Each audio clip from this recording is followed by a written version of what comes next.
Bueno, agradezco a la doctora Rayo por la presentación y a todos ustedes por su asistencia, a la red de extremófilos por animarse a hacer este encuentro, que es importante e interesante. Y bueno, yo les voy a platicar un ejemplo de un bioproceso desde el punto de vista de el aprovechamiento de los microorganismos de ambientes halófilos extremos para la producción de una molécula de valor en la industria, que son los hexapolisacáridos. Y bueno, muchos de ustedes pues ya saben lo que son los microorganismos halófilos, en particular las bacterias halófilas, pero aquí nada más les traje dos fotografías. Esta que ven aquí de este lado es un cristal de sal que se formó con la pandemia, ya que con esta cuarentena pues tuvimos que dejar nuestros cultivos en el laboratorio olvidados, y cuando mi alumna regresó hace unos meses pues a resembrar sus cepas, encontró este enorme cristal que las dimensiones no se aprecian aquí, pero seguramente era de más de 1 centímetro de lado el cristalito, y además se observa con una coloración rosa característica de las arqueas halófilas. Quiere decir que ahí es una muestra donde seguramente están vivas y decidieron ocultarse ahí para conservarse y protegerse de esta pandemia.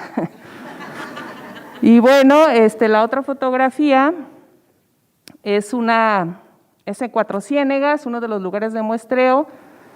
En Cuatro Ciénegas es un desierto, pero hay algunos pequeños ecosistemas donde hay agua, pero hay evaporación de agua, entonces hay acumulación de sales. Y a esta la bautizamos como poza blanca, porque en la superficie de la poza pues había cristalización de sales. Entonces, bueno, nosotros en la unidad donde yo trabajo en el CIATEC, que es un centro de investigación de CONACYT, pues se llama de biotecnología industrial, y bueno, estamos como muy vinculados con la industria, y en esta unidad siempre se busca que generemos conocimiento, pero que sea aplicado y que pueda ser susceptible de protegerse bajo una figura de protección industrial y de ser transferido a la industria.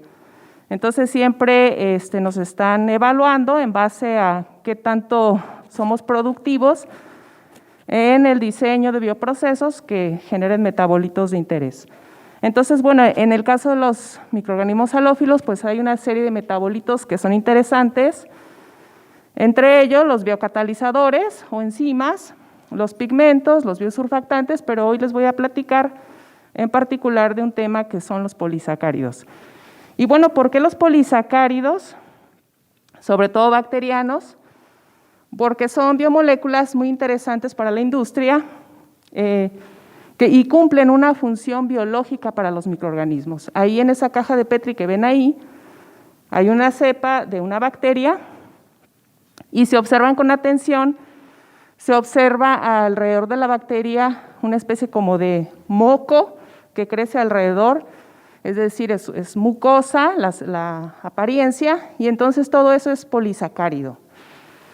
Y bueno, ¿cuál es la función biológica de los polisacáridos en las bacterias? Pues tienen varias funciones, pero en particular les permiten colonizar superficies por adhesión, también hacer agregación de consorcios entre ellos para formar estas colonias de microorganismos, retener agua, absorber compuestos orgánicos, iones, es decir, para nutrirse.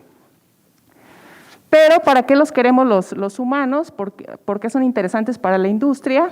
Bueno, porque tienen aplicaciones en varias industrias, en particular en la industria alimentaria, pero no es la única, también en la cosmética y en la farmacéutica.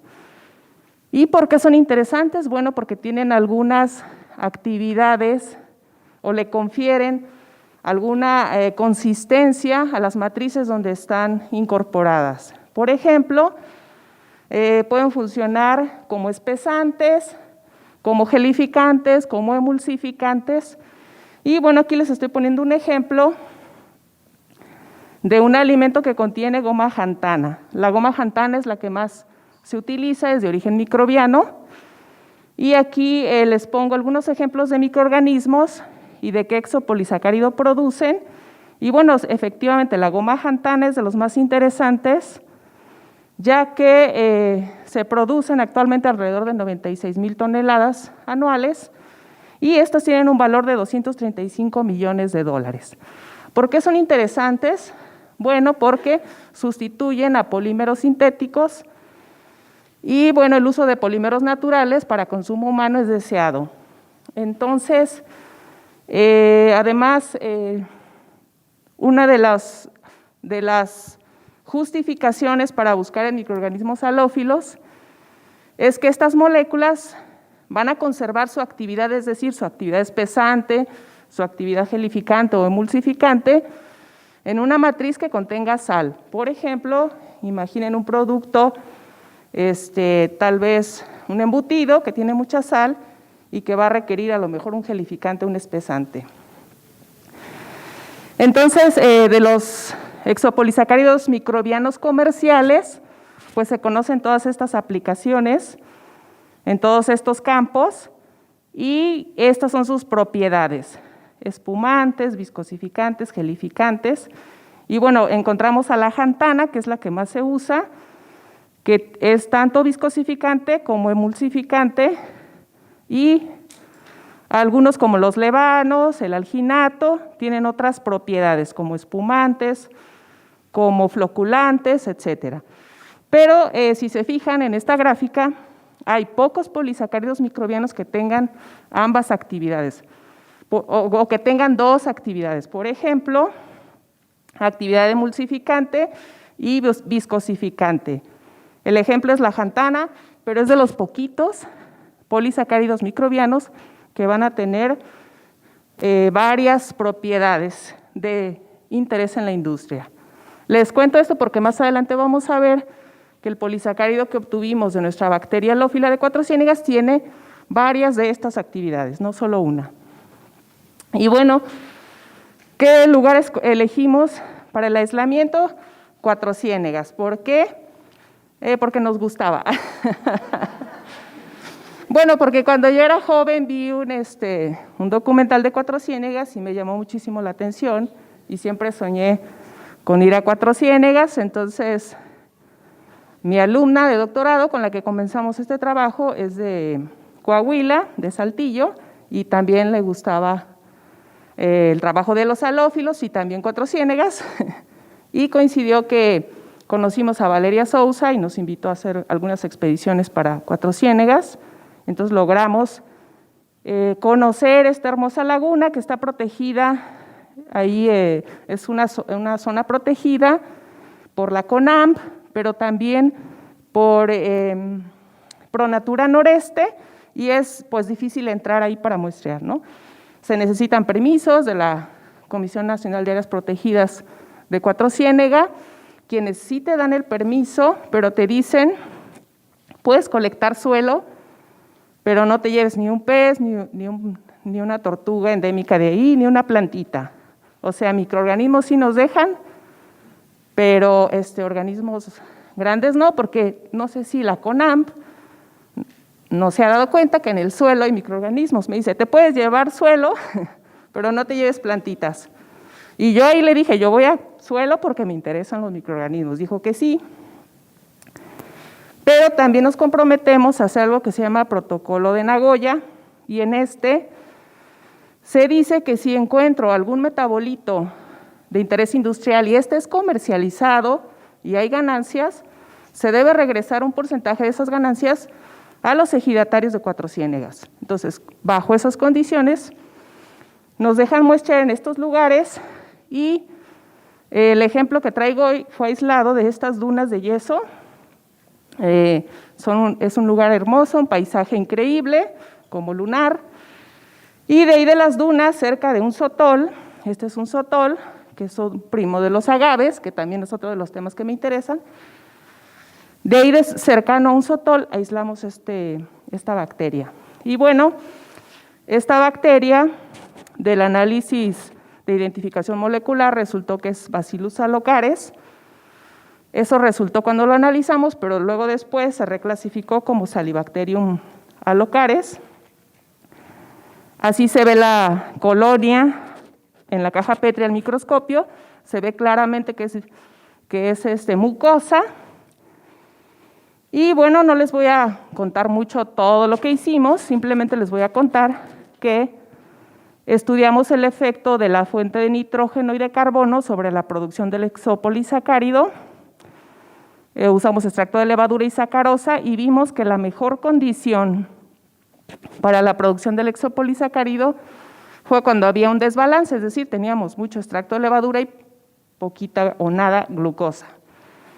Y se produjeron 14 gramos de polisacárido por litro, que es un número bastante interesante desde el punto de vista comercial. Y también nos llevamos la sorpresa que tenía actividad emulgente, es decir, que era capaz de hacer emulsiones de agua con una fase orgánica. En esta foto que ven aquí, esta coagulito blanco que se ve arriba, suspendido, es el polisacárido separado del medio de cultivo e insolubilizado o precipitado con etanol. Hicimos la caracterización bioquímica del polisacárido, obviamente también la purificación. Bueno, aquí no les cuento todo el proceso para tenerlo puro, pero es un poquito largo. Y bueno, vimos que es un polisacárido de muy alto peso molecular, 1280 kilodaltones, o sea, más de 1 millón de daltones. Y además, por FTIR, verificamos que efectivamente se trataba de un polisacárido, pero además identificamos algunos presencia de grupos amino y de grupos carbonilo que sugieren enlaces éster y también pues algunos grupos que les decimos, bueno, algunos grupos, por ejemplo, el grupo amino, que tendrán alguna propiedad particular para este polisacárido, ¿no? Y bueno, también se hizo una caracterización reológica para ver sus propiedades viscosificantes y se comparó con otros polisacáridos, en particular con goma xantana, con goma arábiga, y probamos 2 concentraciones. Este rojo que está acá arriba es nuestro polisacárido, esta es la goma xantana, esta es la goma arábiga, y bueno, ¿qué es lo que se observó como viscosificante? Nosotros probamos 2 concentraciones y vimos que a muy baja concentración, incluso del 0.32%, funcionaba muy bien como espesante, como viscosificante y que formaba dispersiones acuosas tipo pseudoplástico con altísima viscosidad. Eso es muy interesante para un polisacárido porque con muy poca cantidad puedes tener una alta viscosidad. Y por otro lado, pues como les comenté, también tenía propiedad emulgente, es decir, que logramos hacer emulsiones de agua con todos estos, aceite de ricino, aceite mineral, cloroformo, queroseno, hexano, y comparado con xantana, arábiga y tritón, pues con unos nos fue mejor, con otros nos fue peor, pero por ejemplo, con cloroformo nos fue súper bien, incluso mejor que goma arábiga o que tritón.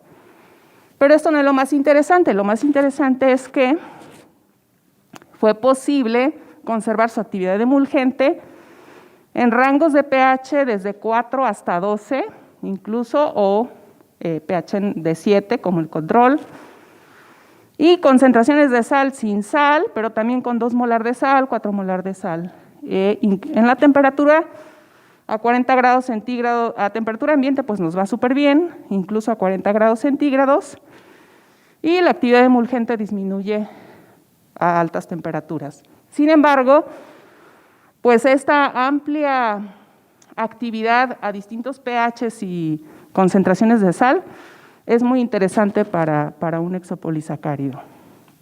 Y bueno, finalmente se hizo una solicitud de patente al INPI. ¿Qué es lo que patentamos? Pues patentamos el proceso de la producción y la purificación, así como el uso como emulgente y viscosificante de este exopolisacárido. Bueno, la patente ya pasó el examen de forma, es un proceso muy largo para que te sea otorgada una patente, te puede llevar 10 años, pero bueno, desde este momento pues ya está disponible para su uso comercial en caso de que alguien estuviera interesado. y está dentro de la cartera de patentes de CIATEC. Y bueno, finalmente, pues agradecer a mis alumnos, que son quienes hacen el trabajo de laboratorio. Mariana hizo los aislamientos, Alejandra barbachando la identificación molecular, y estos resultados pues hacen parte de la tesis de Mayra. Y bueno, Sofi trabaja con pigmentos, Pablo pues fue un estudiante que estuvo ahí ayudándolas un ratito nada más como de estancia. Y bueno, muchas gracias por su atención y quedo atenta a preguntas.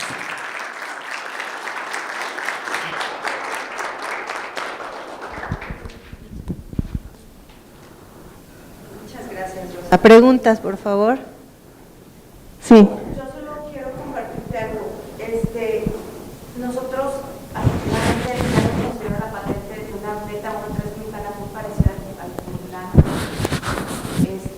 Y en Saltillo tienen un programa de eventos también que hicieron favor de llevar esta goma sustituyendo la carrafenina en salchichas. Y eso luego lo llevé a Sigma y como que no se animan, porque decían que no sabían si iba a tener efectos en salud o no. Entonces, luego me acerqué a inmunología de mi facultad y resulta que tengo una compañera que tiene montado un sistema de células cancerígenas y al menos esta goma es citotóxica para células cancerígenas y no lo es para células que no lo son. Sí. Entonces, arte más un caminito. Sí, muchas gracias. Definitivamente sí, los polisacáridos microbianos, no lo comenté, pero tienen una importante aplicación en la industria farmacéutica, sobre todo si tienen grupos funcionales como el amino que vimos o algún grupo sulfo o algo, y los usan mucho como andamios para crecer células o en este caso, como tú dices, como anticancerígenos. Muchas gracias por el dato y sí, pues falta buscar un montón de aplicaciones y bueno, Sigma Alimentos sí anda como buscando nuevos desarrollos, ¿verdad? Ellos no quieren invertir en el desarrollo, no. Sí, lo que comentaba el doctor Ali, que ya tengan una TRL como de 7, es decir, que ya sepas perfectamente para qué sirve, cómo se aplica y que se hagan hecho las pruebas de viabilidad técnica y económica. Pues ahí luego me pasas el dato de tus colegas y que te lo compren. Sí, gracias.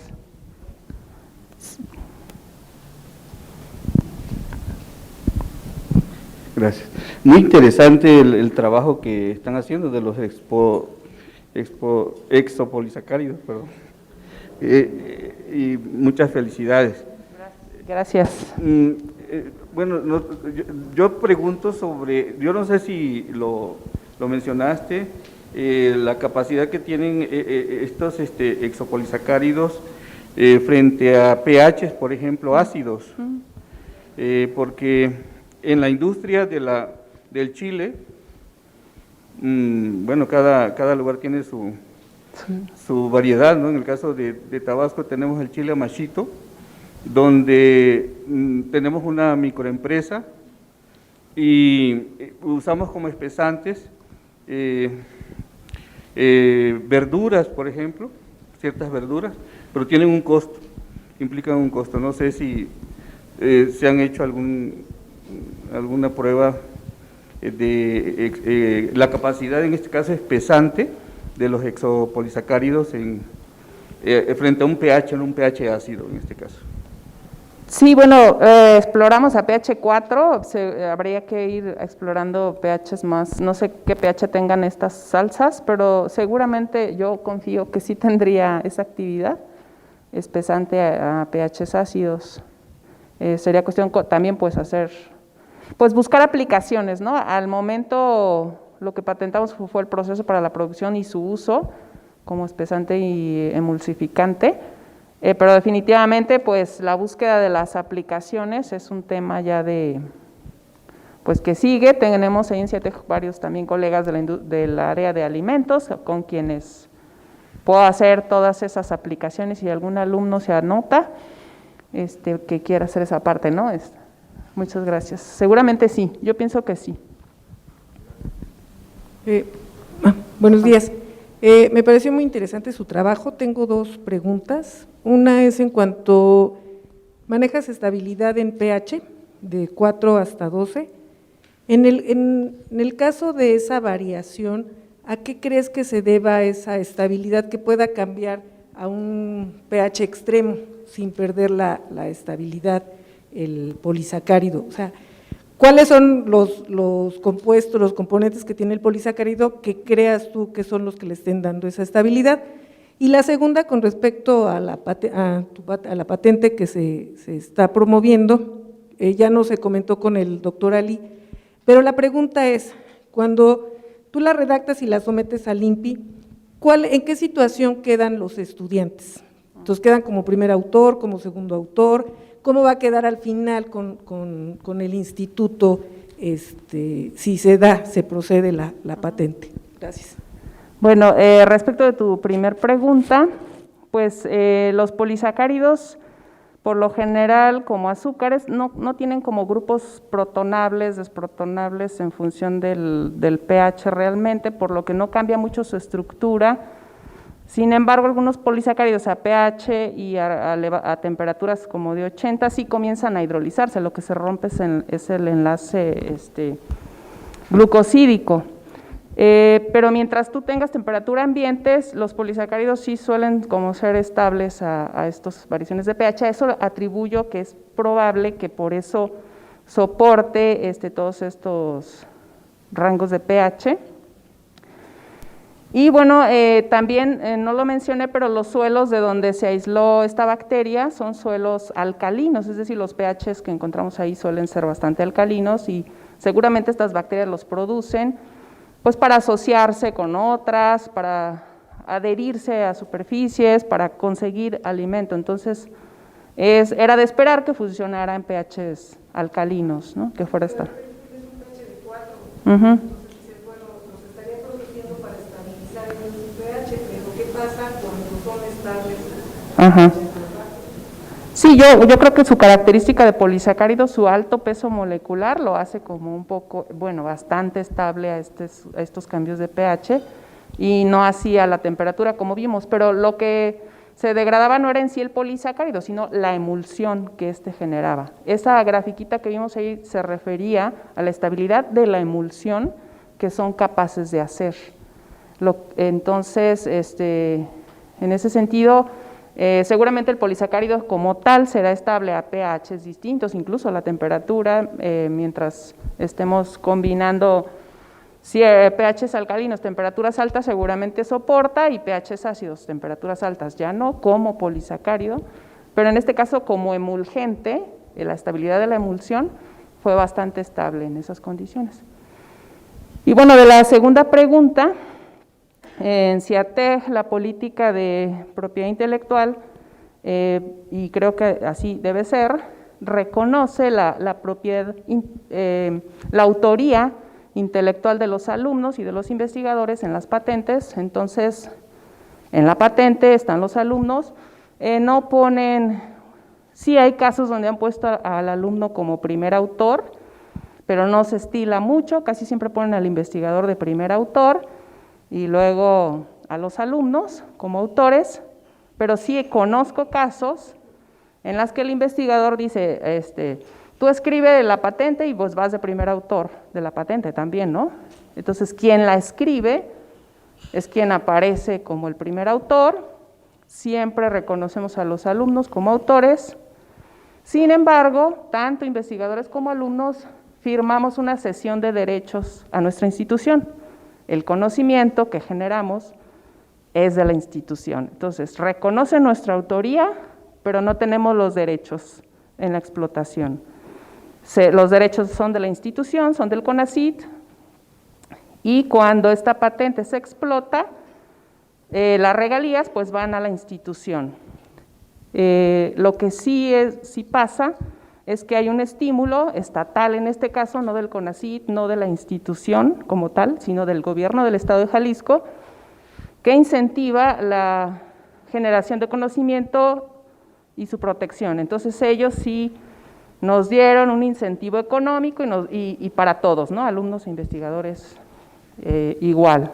No es así que tú digas un dineral, pero al menos los alumnos firmaron felizmente su cesión de derechos, nosotros no teníamos de otra. Hola doctora, buen día. Buen día. Muchas gracias por su plática, muy interesante. Mi pregunta torna en cuanto a la producción del polisacárido por este salimicrobio. Entiendo que lo que nos mostró fue sobre la actividad, el efecto que tienen los diferentes factores sobre la actividad emulsificante, ¿cierto? Pero, ¿qué hay con el aspecto de producción? Es decir, ¿se probó hasta qué, por ejemplo, salinidad es óptima la producción de este polisacárido? Y si también se ve afectado en conjunto por otras como la temperatura o, bueno, pH usualmente es alcalino con con una alta salinidad, pero quisiera saber si nos puede hablar sobre ello un poco. Gracias. Sí, bueno, aquí no les mostré toda esa tesis de doctorado de Mayra, pero efectivamente, bueno, exploró distintas concentraciones de sal y encontramos que a 2 molar de sal era el óptimo para la producción del polisacárido. Temperaturas, también sí exploramos varias temperaturas y pues alrededor de los 38 grados centígrados, 2 molar de sal, fueron de las condiciones que favorecieron la producción del polisacárido. Lo interesante es que es un polisacárido extracelular y entonces facilita luego la recuperación, pero lo que más afectó definitivamente fue el desbalance carbono-nitrógeno, un exceso de nitrógeno en el extracto de levadura y poca o nada de glucosa en el medio de cultivo. Eso fue lo que más impacto tuvo, por eso fue los resultados que mostré. Y esos 14 gramos por litro fue lo mejor que obtuvimos. Ok. Rosa María, es un placer escucharte. Gracias. Con lo que estás diciendo, fíjate que si no usa glucosa, entonces el metabolismo es muy interesante, el del bicho, pero además de que es interesante desde la vía metabólica, también es interesante desde la vía económica, ¿no? O sea, hay una viabilidad económica pues muy interesante en ese sentido. Pero en mi caso, que trabajamos con promotores de crecimiento vegetal, y es un exopolisacáridos, espumiantes, no sé qué más, entonces sería interesante trabajar la parte de estrés hídrico. ¿Cómo es que las plantas podrían mantener el estrés hídrico justo asociando este exopolisacárido a nivel de raíz? Y se podrían hacer estudios tanto de viabilidad a pHs, a altas temperaturas y poder instaurar quizás un sistema de fitobioremediación usando tu exopolisacárido, ya sea la bacteria completa o el producto como tal. Entonces, eso yo creo que sería una forma interesante y no sé si se podría redactar otra patente con el uso en esta área. Definitivamente sí, es muy interesante lo que comentas y me hace completamente sentido porque, como les platiqué, la bacteria fue aislada cerca de un sotol, estos sotoles primos de los magueyes o de los agaves, entonces seguramente pues hay estas bacterias de suelo asociadas a raíz de plantas, pues definitivamente pueden tener estas propiedades que tú comentas, todo lo del estrés hídrico, hacer frente a la salinidad de los suelos, a la composición de esos suelos, pHs, etcétera. Entonces sí sería interesante estudiarlos desde ese punto de vista, incluso sería una aplicación a corto plazo más viable que las otras que yo platiqué. Y sí, cuando ya hay una patente se puede hacer un adendum o una patente hija que le decimos, donde ya reivindicas el otro uso para biofertilizante. Entonces sí se puede, no es como, es otra patente, pero se refiere a ligada a esta, como patente hija, donde se protege el uso para lo que tú comentas. Entonces, una vez que se probara y que fuera efectivo, se puede proteger. Bueno. Muchísimas gracias, Rosa. No, de nada.